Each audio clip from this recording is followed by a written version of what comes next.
you have to start from the middle. It only works if you start from the middle. I've thought about this a lot and like, what is the best way to do it?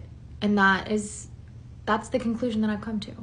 By starting in the middle, you keep yourself curious. And what I'm talking about is ways to learn. If you think about curriculum and the way that other people teach you, they always try to teach you from the start. They feel like there's building blocks that you need to know to advance. But the only thing that I've learned is the building blocks are your downfall.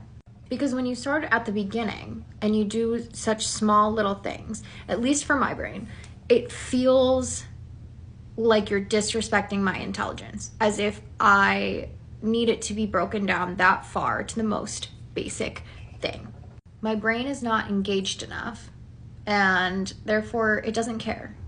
Now, if you start at the end, it's a little bit more interesting because it's like, well, how did we get here? But at the same time, you're kind of like, well, I already know the end result. It's like watching the movie before reading the book. You still know what happens. And you might have an idea of what the how is, even if it's not precise, you probably have a general idea. And that's why the middle is crucial. It gets you hooked. You're a little bit confused about what's going on. So now I'm gonna prove to you and everyone else that I can fucking figure it out. So not only does my timeline have to go backwards, do I have to go back to the beginning, but I'm still simultaneously trying to figure out the end. Learning is a story.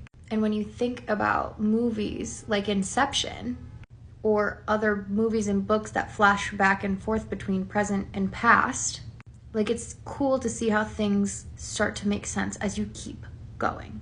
Self-teach is very important. And if you're from the United States, like, you probably know that, considering most professors in college did not teach you jack shit. And if they did, I would love to know where you went, because I never felt like I had that. And also, let's be so real, even in high school, like, did your teachers really teach you all the things that you needed to know? Or was most of the knowledge coming from studying outside of class? Because part of learning is retention. Did you truly learn it if you don't remember it? If a tree falls in the forest and no one hears it, did it really fall? So as you continue to try and teach yourself throughout life, think about what is the best way to self-teach. We need entertainment. And the best way to entertain your brain is to start from the middle.